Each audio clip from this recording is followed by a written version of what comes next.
No dia que você tiver a mentalidade desse macaco, você vai morrer. Sai daí, macaco burro do caralho. Bom dia pra quem é de bom dia, boa noite pra quem é de boa noite. Sentiram saudades? Eu acho que não. Enfim, o que eu queria falar hoje era sobre inteligência. No mundo altamente polarizado que vivemos, não é difícil de você se deparar com discussões onde a inteligência é colocada à prova. Mas o que define se você é uma pessoa inteligente ou não? Bom, a resposta é muito simples. São aqueles testes de QI online que você faz que tem garantia 100% e é aprovada amplamente por todos os psicólogos do mundo. Essa é a definição mais concreta de inteligência que você vai achar na sua vida. Bom, etimologicamente falando, o termo vem do latim, onde a palavra inter significa entre e eligere significa escolhas. Em suma, basicamente, nesse sentido, seria a sua capacidade de fazer boas escolhas. Mas essa é uma definição não tão contemporânea, afinal, são de termos que se originam do latim. Enfim, atualmente a inteligência ela abrange muito mais campos do saber, seja empatia, memória, resolução de problemas, conflitos, noção espacial e música, etc. E sim, pessoas inteligentes, em específico superdotados, eles têm sim um maior nível de empatia. Então se você vê aquela pessoinha lá que quer se pagar de superdotado, de gênios, caralho, é 4 e,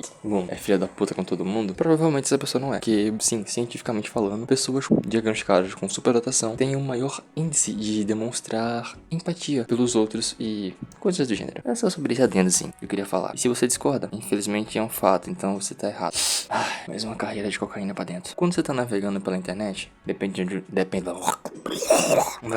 dependendo de como for a sua homepage, é bem comum você encontrar aqueles vídeos de você é burro, sei lá o que, você não é inteligente, como se tornar uma pessoa inteligente. E é muito comum nesses vídeos eles destruírem sua autoestima, exaltando sua, entre aspas, burrice, e posteriormente venderem um curso sobre como você vai se tornar uma pessoa inteligente e afins. Não é incomum que as pessoas usarem o coeficiente de inteligência, o QI, como algum tipo de meio para ter mais respaldo no que estão falando, apesar do QI não ter sido feito para isso, e alguns profissionais questionam a utilidade do QI nesse campo.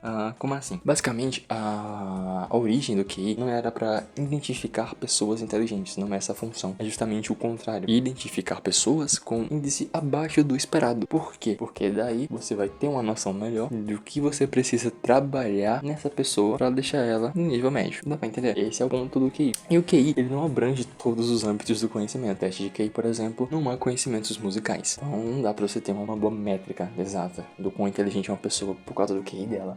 E outra coisa também, muitas coisas podem influenciar em um teste de QI, além da sua inteligência. Um caso muito comum é que nos Estados Unidos e no mundo inteiro, até um bom tempo atrás, na verdade, utilizavam chumbo na produção de combustível. O chumbo, quando ele era expelido pelos automóveis, ele acabava intoxicando as pessoas e literalmente deixando elas mais burras, que fez com que a média de inteligência das pessoas diminuísse, tá ligado? Não era culpa da pessoa em si, do indivíduo em si, sim por causa do chumbo. E eles não tinham nada a ver com isso. Outra coisa também que deixa as pessoas, entre aspas, esqueci o que eu ia falar, mas enfim. Outra coisa também é que as pessoas elas tendem a achar muito de que países ricos são inteligentes porque eles são inteligentes e países pobres são burros porque eles são burros, tá ligado? Mas não é bem assim. Usando um exemplo bem cotidiano. Pega um aluno de uma escola pública e um aluno de escola particular. O que é de esperar? É de esperar que o aluno de escola particular tenha as melhores notas, correto? Por que ele tem as melhores notas? Porque o cara subentende-se que ele não precisa trabalhar, mas tem uma família monetariamente estruturada, tem acesso a um local confortável para aprendizado, coisas que numa escola pública normalmente não acontece. Na escola pública, os alunos, muitos deles têm que trabalhar. O ambiente escolar pode apresentar vários índices de precabilidade, no sentido de não serem muito bem feitos para atender os alunos, no sentido de escolas mal estruturadas. Aí, quando você pega ambos os casos, onde o aluno não precisa pegar, sei lá, um ônibus para viajar 900 quilômetros para chegar na escola, chega lá, só estuda um pouquinho, num ambiente confortável, muitas vezes climatizado, os pais pagam um reforço, aí óbvio que esse cara vai ter uma nota maior. E basicamente você pega esse exemplo e coloca ele universal. Essa é a explicação de por que países pobres têm um índice de intelecto abaixo de países ricos. Não porque eles são burros, é porque eles têm que lidar com muitas outras coisas para além de inteligência, por assim dizer. Acho que deu pra sacar o ponto. Eu acho que eu me entendi muito no tópico de escolas, né? Falando novamente sobre os cursos, aqui eu trago um personagem que já apareceu anteriormente aqui no canal. É o JZ alguma coisa. E bem, ele fez novamente os mesmos discursos que eu falei no outro vídeo. Ele fala que você tem que ser inteligente e tal, porque as pessoas inteligentes, elas almejam alcançar mais. Se você não almeja alcançar mais, você não é inteligente. Mas pessoas diagnosticadas com superdotação, elas têm a tendência a pegar trabalhos, entre aspas, menos glamourosos. Uma curiosidade que eu vi quando eu tava pesquisando sobre e eu achei o auge foi que uma jovem, ela entrou na faculdade, uma faculdade de matemática na Inglaterra com 12 anos de idade. E ela abandonou, né, o curso antes de terminar, de se formar. E aos 18 anos ela começou a trabalhar como prostituta.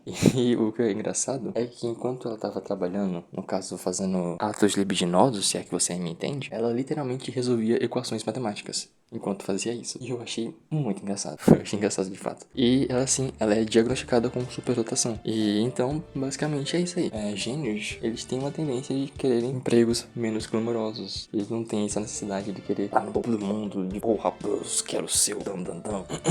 Como eu mencionei anteriormente, pessoas com superdotação, elas têm essa tendência de serem mais empáticas. Mediamente falando, tendem a ter mais problemas relacionados ao seu mental, porque elas se importam demais, não só com as pessoas, como também com o mundo que elas estão inseridas. Mas enfim, independentemente de você ter tido uma nota super foda em algum bagulho, ou de posteriormente uma nota super fodida em outro bagulho, em outro teste, tipo, você tem que entender que as pessoas, existem muitos âmbitos, muitos caminhos, muitos bagulhos de inteligência, saca?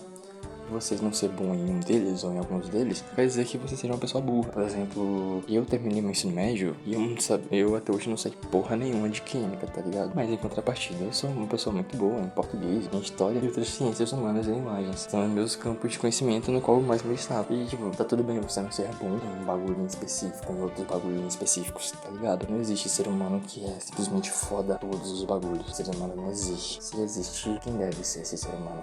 Manuel Gomes.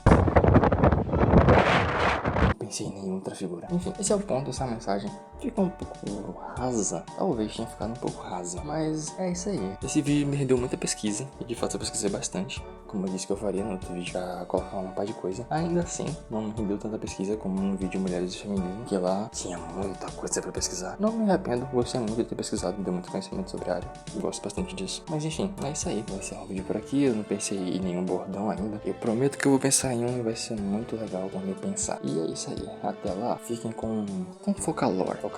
Fiquem com Focalor. Adeus. Não estamos disponíveis neste momento. Por favor, ligue mais tarde.